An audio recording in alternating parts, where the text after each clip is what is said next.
impact, we need a good standard. It's not negotiable level. If it's below a certain level, it will be a no-go, because of course we don't want to, as a humanitarian organizations, to know that there is some abuse on people while producing the goods to do some humanitarian works. And this is the basic things. Then after, on the what we're looking, it's a good value for money, or a good balance between price and quality. Yeah.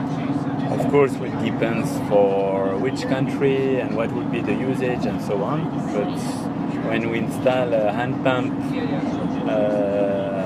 deep in the bush, we want the hand pump to last as long as possible. Then, of course, we need a good quality. Yeah. So you really pay attention to the safety, to the environment of the factories? The safety, yes. For workers? This is part of the social aspects. Yeah. And of course, we don't want to that anybody is at risk while producing goods that we are going to buy. Yeah. So after, actually from my curiosity, after you bought the goods from China and you send them to the remote places, how to guarantee the after-sales service? You know what I mean? But that's what we are quite sure. It's that after-sales service will most probably not work. So they not work. But the first factory, the officers in the first factories told me that they can send the technology person to somewhere if you want to have. Well, I'm very suspicious, thinking that they will go to Syria, to Iraq, or to Congo, or in war situation countries. Of course, we are not only working in those countries, but this is really where we have our main activities. Even countries like Somalia, where ourselves, as ICRC staff, we cannot go always on a safe way. And just the cost of the item is most of the time not so big comparing to the cost of transport and installation and all the time needed to go there and so on. And that's why very often the after-sales service is not really, we cannot count on it. Okay.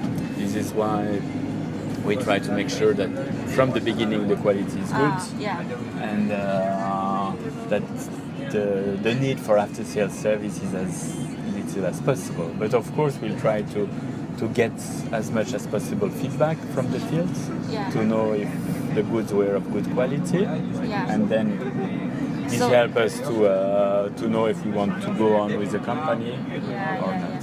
So you pay attention to the quality control, to the failure rates about the products before you bought them?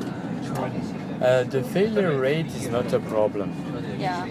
I mean, if you have a high failure rate, but you detect which are the bad products, and you put them aside and you don't sell them, that's fine. There is no problem. Then I don't really care about the failure rates, as long as I'm sure that the bad products are taken out of the production. But you take care of the quality control, the rejected products? I want to be sure that the products that are not respecting the quality control are rejected. And they are not kept or reused or just a little bit modified and put back in the final goods. Yeah. How do you think of goods in China? The manufacturers in China, how do you think? Well, I mean, China is a fast-growing country. They have a huge variety of quality that can come out of China. We have some very cheap and bad quality that go mainly in the African market. And this one we really have to be careful when we are in Africa, not to buy from China or other countries in Asia. And at the same time there is very high standard and good quality. Then for sure this is why we are here, is to make the selection at the source and to be sure that we are going in the good factories and if we buy from China we get the good quality. So do you think the proportion of the goods you bought in China is higher than before? We are starting now to buy goods from China for the last 2 or 3-4 years. It's rather 3 years. I don't know exactly. This is more a question for Thomas. But just several years studying. Okay. Just a few years. As it's quite far, for us it's not very handy. On top of this, the custom is quite strict in China, then the custom clearance is quite complicated. On top of this, there is maybe a cultural and language barriers that makes that it's not always so easy to communicate with the suppliers. These are as well some barrier that make it not so easy to buy from China. This is why, of course, the Chinese market will be more for bulk purchase. So that's what I want to ask is, what is the biggest challenges when you contact with the Chinese factories or Chinese companies? What is the biggest challenges? Of course, the language is You said that there is no English version of their and the same on internet sites. I guess it's quite a lot of work to translate everything from Chinese to English. Then the information is not always up to date, and when we need some additional technical information, it's not always easy to have quickly an answer. Thanks to Zupen, is here to help us to communicate and to clarify this point with the suppliers. But this is sometimes a challenge. And then of course the problem of custom clearance, the transport, the price of the transport, and those aspects. So you said you said that the pumps, if we send the pipes to the Swiss or other countries, maybe it's too fragile. The pipes in the first factory. Well, we are not working in Switzerland. For sure. Sorry. More in Africa or in the Middle East. That's where we have our biggest activities. Yeah. So it's too far to transport them. No, it's not too far, but the problem with the PVC pipe is that you're transporting a lot of air. You're transporting more air than pipes. Then it's very expensive. Yeah. If you have different type of diameter, you can telescope the pipe, then it's not too bad. But if you have only one type of diameter, then you will fill in many containers, and that will be very expensive. So is there any difference of the ideas or principles between China and other Western countries? The difference of the foreign aid? Because maybe someone said that China's foreign aid is to help the countries to build the railway, to build the bridges, the ports, but maybe Western countries focus on the education, the medical treatment. What's your take on that? There is a clearly different strategy how to come to help the people. I think all of them are important, and I don't think there is one way to help countries in need, and that there is it's very important to have different type of support. Do they have the cooperation chance in your mind? Do they have the cooperation chance in your mind? Yes, of course. No, no.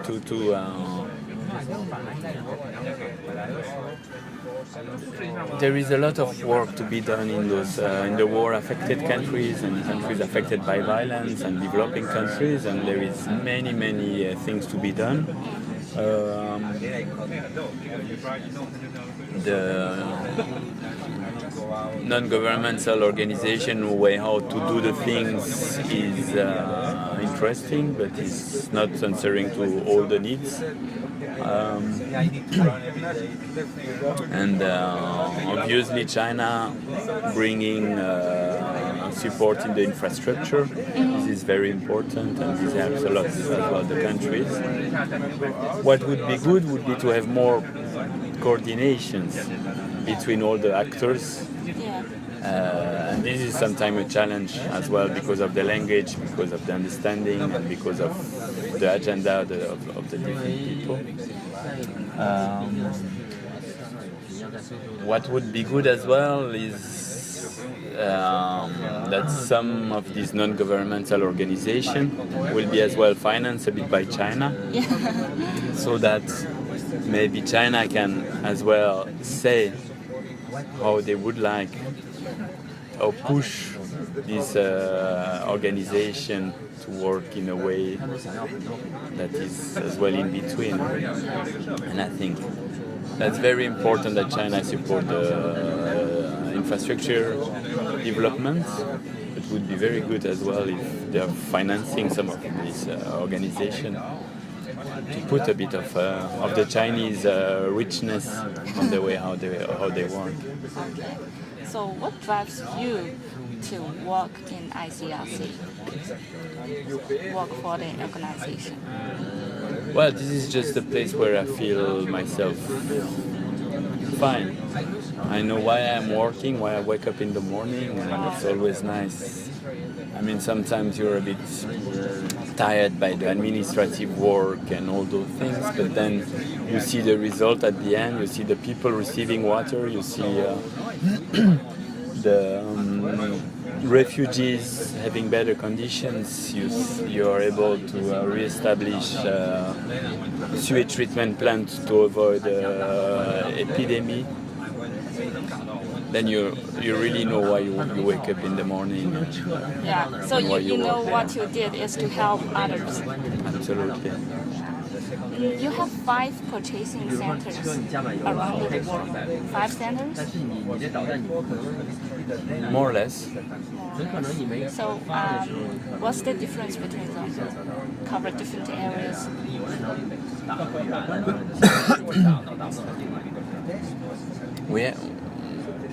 We have, of course, our first center that was Geneva, where we start to do the purchase, and then we have our second center that was Nairobi, where we used to have a lot of activity, and that was a central port for Eastern Africa.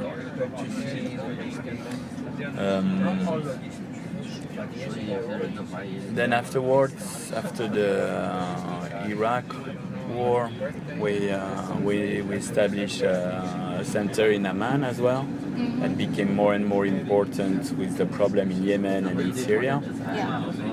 Yemen's crisis is very serious. Yes. I heard from the news. Yeah. It is serious, and the problem is that we don't really see a political solution, and it might last for a long time.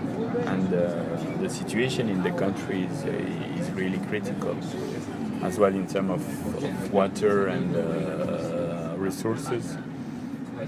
It's really, really bad. I know they have epidemics. It's quite bad. Then we had some minor centers that are coming up and down according to where the crises are. For instance, like Tehran, we used to have a purchasing office there as well to support our activities in Afghanistan. Of course, now we have opened Abidjan for Western Africa, and In theory, we have as well something in the Americas that should be more Panama, but there is no real need to have a centralized purchase there because we can find more or less what we need in the different countries where we are working. And of course, now we have this office in China and in India to Asia Pacific area. Not really to cover this area, but more for the global supply, as they are, of course, interesting manufacturing countries. Yeah. So the goods bought from China and India are sent globally. Yes. But I would say we try to have both. Huh? We have our office, we have our team in China so that we can control where the goods are coming from. But we might not buy from a Chinese manufacturer. We might buy from KSB, which is a German manufacturer, but from a KSB factory in China as well. There are some foreign factories in China, and you bought the goods from them. We are going to see Laurent in Beijing, which is a German Chinese builders. Then we check the factory, then we are sure that it respects our standards. And then we can ask them to provide the pumps where we need them. So the factory in Beijing also provides the pumps, like Shanghai, the factories in Shanghai. These are different type of pumps. The Beijing one is for solar pumps. It's small type of pumps that can be directly connected to solar panels. It's very specific pumps. Yeah, a lot of items. Okay.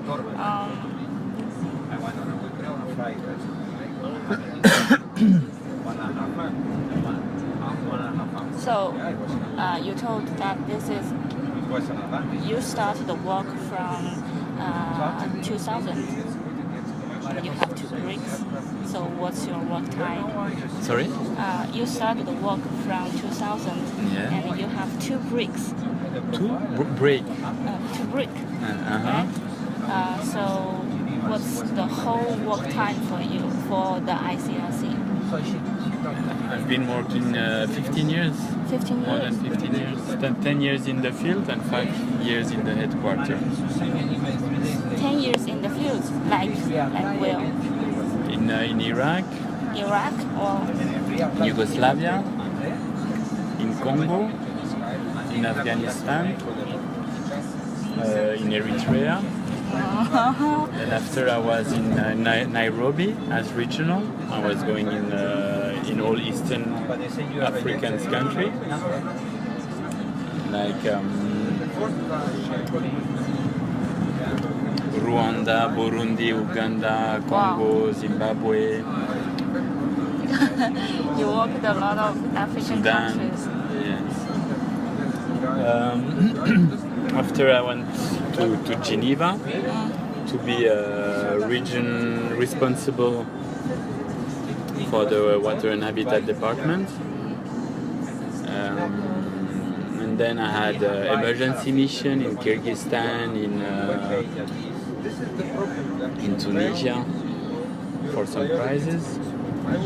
And then I was supporting Syria and Yemen activities. After I had a break, I went for a world tour with my family.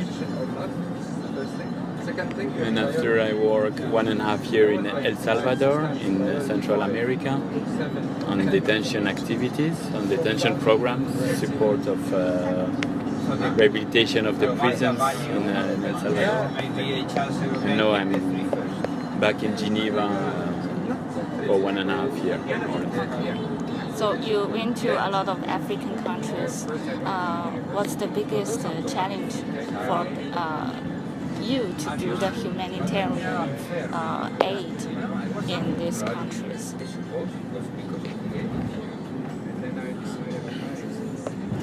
The biggest challenge? Yeah. Because there are many challenges.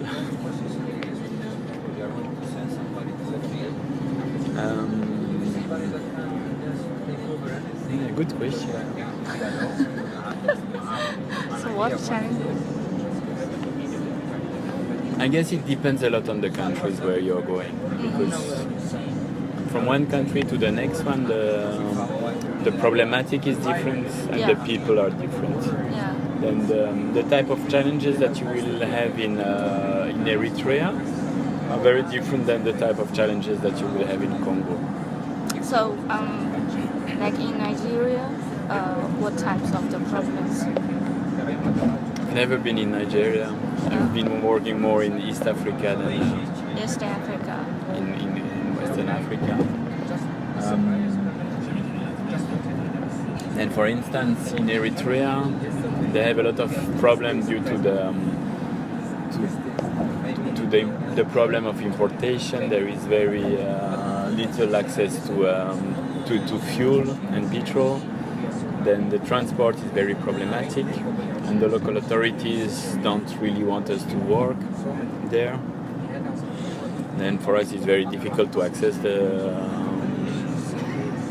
places where the people are in need of support. But at the same time, they are very respectful. Then there will be no looting. When we install something, we know that it will be respected and they will take care of what is put in place. In Congo, there you have a lot of looting. It's very difficult, very, very difficult to do something sustainable. The people will most of the time not maintain the infrastructure, and sometimes they're just waiting for the humanitarians to come back to rehabilitate the things, maybe because they know that they will earn a bit of money when doing the rehabilitation. But there we don't have any problem of access, and we are always well received. But of course, the security is a bit more dangerous. There is landmines. Very big difference between different parts of Africa. So I don't know if you know there is an interesting vote in Chinese websites if China want to accept the refugees from other countries. Do you know? The most of online users declined to accept refugees from other countries in China. There is a vote about it, and the result is most of the people declined to accept refugees. So, what's your take on that?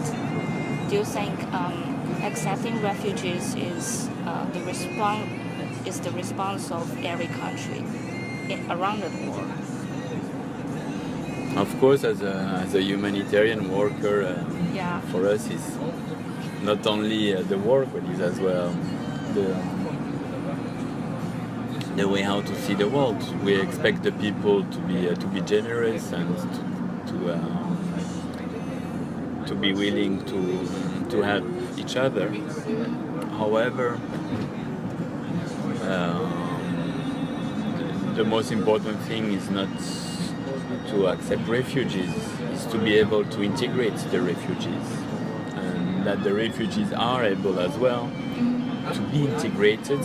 Yeah. And this is where you have a limit.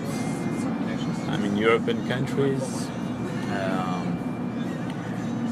have accepted a lot of refugees. And I think they will go on accepting a lot of refugees. But of course, there is a certain limit that cannot be exceeded.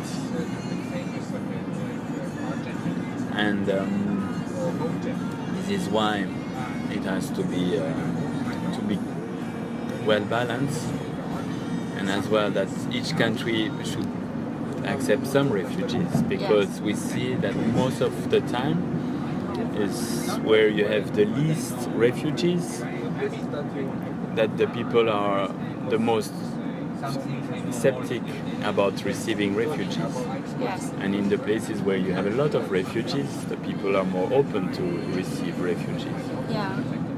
But it takes time to integrate.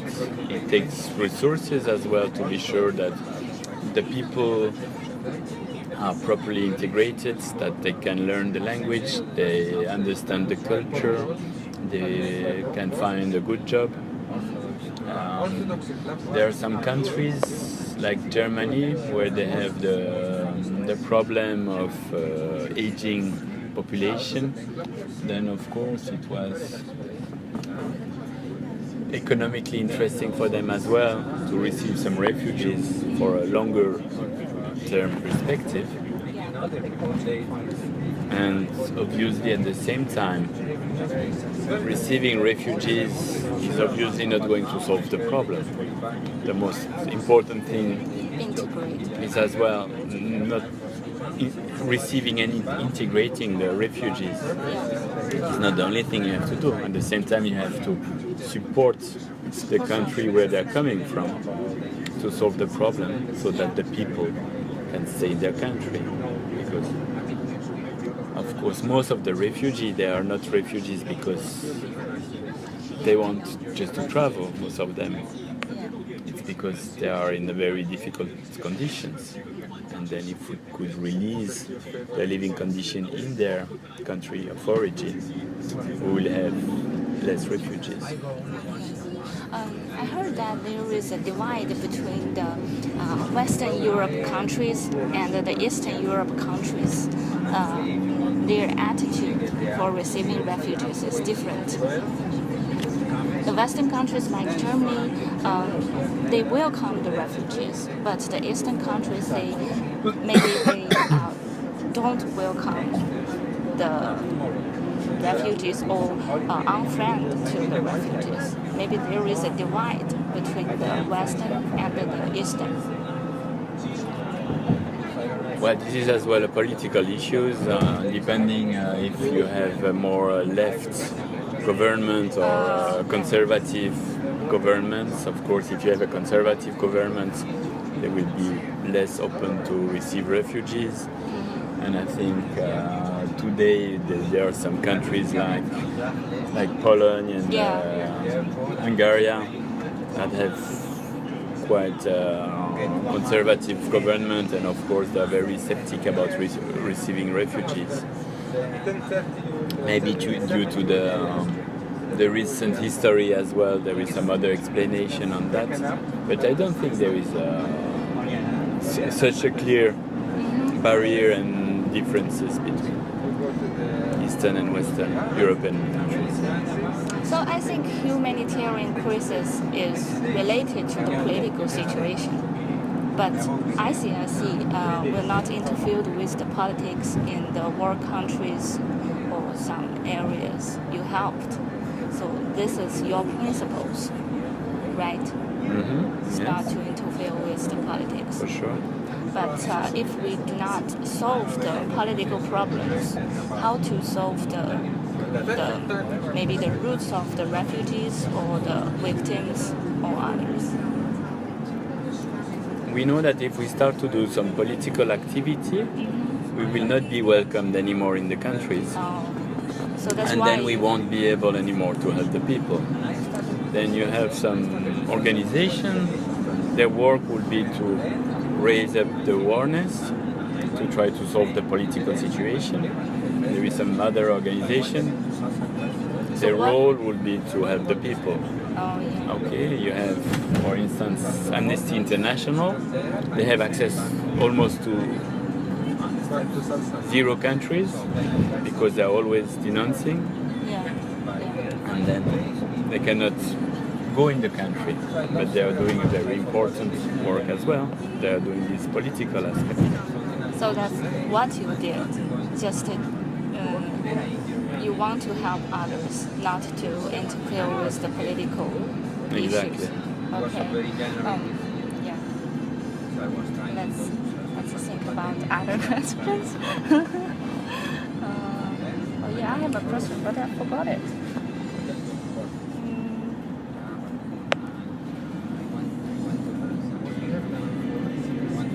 Okay, maybe this question. We have done. Thank you. It's very interesting because maybe someone said that ICRC just to do the humanitarian aids, but not to solve the political issues.